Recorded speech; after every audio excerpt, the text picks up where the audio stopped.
Welcome back to another video, man. Today, we will be recapping, but I'm not capping, the number 11 at the time LSU Tigers 20-10 win over the South Carolina Gamecocks, man. 20-10 in a game where it felt like LSU, I would say, we'll get into it, but let's just go over the scoring some. Well, hold on. Let's go quarter by quarter. So in the first quarter, South Carolina outscored us 7-3.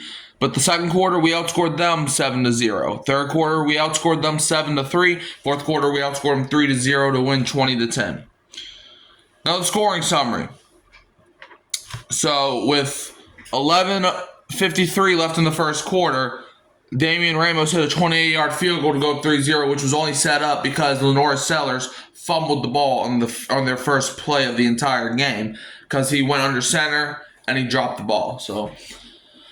But then with 25 seconds left in the first quarter, you had Matt Fuller score a 72-yard touchdown run, which is the longest play of South Carolina's season, which is now 72 yards against LSU, followed by William Joyce's extra point to go up 7-3. But then in the second quarter, LSU responded after that as Garrett Nussmeier hit Trades Green for a 6-yard touchdown pass where he went up and got it, followed by Damian Ramos's extra point to go up 10-7. And then in the third quarter, William Joyce hit a 47-yard field goal on, I think, their first possession of the second half to tie it 10-10. But then, like a little bit after that, Garrett Nussmeier on, I think it was like a 2nd and 20, hit Kyle Parker on a drag route for a 43-yard touchdown. Then Damian Ramos hit the extra point to go up 17-10. Then it was a hard-fought fourth quarter, but the game ended with Damian Ramos hitting a 22-yard field goal with 1:47 left, LSU to win 20-10. Now let's get into details. And this game was played in Tiger Stadium. So yeah. Now for LSU, all right, Garrett Nussmeier, 20 for 33, 254 yards, 2 touchdowns, 2 interceptions. He has to play better. He knows it. We know it. Everybody knows it. He has to play better. He didn't have a bad game, no, but there was some throws where it could have, like, LSU really could have scored 40 points last night if they would have just been in sync. I understand you were missing Aaron Anderson, but even when you had Aaron Anderson on the field, the first few weeks of the season, you still weren't clicking on offense. I don't know what's going on. So like last season, our offense was pretty good and our defense is garbage. And now here, our offense is the thing. Like, I don't think our offense is garbage, but our offense isn't clinking it, but our defense is great. I don't know what happened. But it's like, Nussmeier just has to make good decisions, especially on third down. Like, if you can't win third downs, you're not going to win. And in the red zone, you can't be throwing a terrible interception, okay? Because, like, we had, I think, 2 turnovers inside the red zone. That can't happen, okay? So, Garrett Nussmeier, we play Vanderbilt on Saturday. You better come to play. Running the ball, Caden Durham, this is probably his best game since week 1 versus Clemson. But Durham, though, 15 carries, 70 yards, 4.7 yards a carry. He still could have done better. The whole team could have done better. But it's like, especially with this run game, I don't know why we still can't figure out how to run this football. Juwan Johnson had 5 carries for 66 yards, 13.2 yards a carry. It's like, but the thing that pained me about that is because, like, the other turnover that we had in the red zone, we could have had a touchdown on because we were at, like, the 2-yard line. We gave it to Johnson, who tried to cross the plane but ends up fumbling the ball before getting in the end zone. You can't be doing that. You can't. You can't be doing that. That's called beating yourselves, man. When you turn the ball over in the red zone, you're beating yourself, man. Garrett Nussmeier on the ground, also 4 carries for 30 yards, 7.5 yards a carry. And then Harlem Berry, 4 carries for 2 yards, 0.5 yards a carry. It's like, our run game needs to improve. Receiving-wise, Trades Green, great game. 8 receptions, 119 yards, 14.9 yards a catch, and a touchdown. We targeted him. We targeted him at least 10 times last night. Look, he's like almost a 7-footer. So throw him up. He's our red zone threat. And Kyle Parker also got into the end zone. 5 catches, 75 yards, 15 yards catch, and a touchdown. That touchdown basically helped us win that game. Barry and Brown had 2 catches for 22 yards, 11 yards a catch. Caden Durham, 1 catch for 17 yards, 17 yards a catch. Bar Sharp, 1 reception for 11 yards, 11 yards a catch. Xavier Thomas was kind of quiet last night, getting 1 for 6, 6 yards of reception. Harlem Berry, 1 for 2, 2 yards of reception. Nick Anderson was quiet, which I didn't really find good. So he had 1 reception for 2 yards, 2 yards catch. Our receivers, I understand we were missing Aaron Anderson. I understand that. But we're playing South Carolina. This was basically a warm-up game for Vandy. Bama, Texas A&M, Oklahoma. If we're trying to win the championship this season, our offense has to show up. But I'm not saying our offense has to be great, because let's get to this defense. So last night, before the LSU game, I think the video came out like when the game just started. I think that's when the video came out. But I made a video saying, can LSU's defense carry them? And last night proved why they can. Because, and it's not just last night. So last night, South Carolina scored 10 points. Guess what? 5 of the 6 LSU opponents, shout out to my dad for bringing this to my attention, but 5 of 6 of the LSU opponents scored 10 points or less. Week 1, when you play Clemson, they only scored 10 points. Week 2 against LA Tech, they scored 7. Week 3 against Florida, they scored 10. Week 4 against SCLA, they scored 10. But week 5 against Ole Miss, they scored 24. That was the only game where you didn't hold them to 10 points or under. But then you played against South Carolina last night, they only scored 10. The only team that you held to, or the only team that you did not hold to 10 points or less was South Carolina, or was Ole Miss. So if we can get that defense where they only give up 10 points or less, we can go far. It's not like, because like the Ole Miss game, in my opinion, was a fluke. We were not prepared. We were playing the backup quarterback, so we were not prepared. But that's not going to happen again if our defense can just do that. Other than that 72-yard touchdown run that they gave up in the first quarter, the defense was the reason why we won this game. Because like South Carolina had the ball, I think, like 4 or 5 times inside of LSU's 40-yard line. But 2 things happened. Either South Carolina would commit a bad penalty because of how loud our crowd got last night in Death Valley, or the defense would make a stop. Get sacks, interceptions, fumbles. I like that. Now let's get to the players on the defense. Harold Perkins Jr. had a solid outing. 6 tackles, 2 assists, and a sack. Whit Weeks, he could have played better, but his girlfriend was in the stands cheering him on. 6 tackles, 1 assist, and a sack. AJ Halsey had 6 tackles and 5 assists. DJ Pickett, 4 tackles, 2 assists, and a sack. Did not pick it, though. Mansour Delane, 4 tackles, 1 assist. And in the fourth quarter, South Carolina went for it on a 4th down so they could try to tie up the game. And Mansour Delane had a great play where he,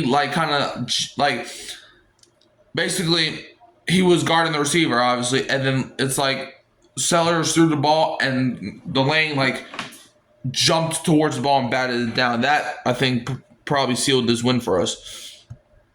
West Weeks, the brother of Whit Weeks, had 3 tackles, 6 assists.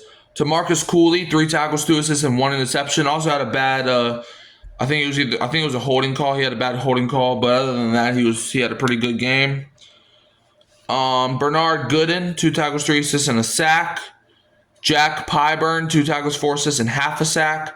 Walter Mathis Jr., 2 tackles. Ahmad Bro had 1 tackle and 1 assist.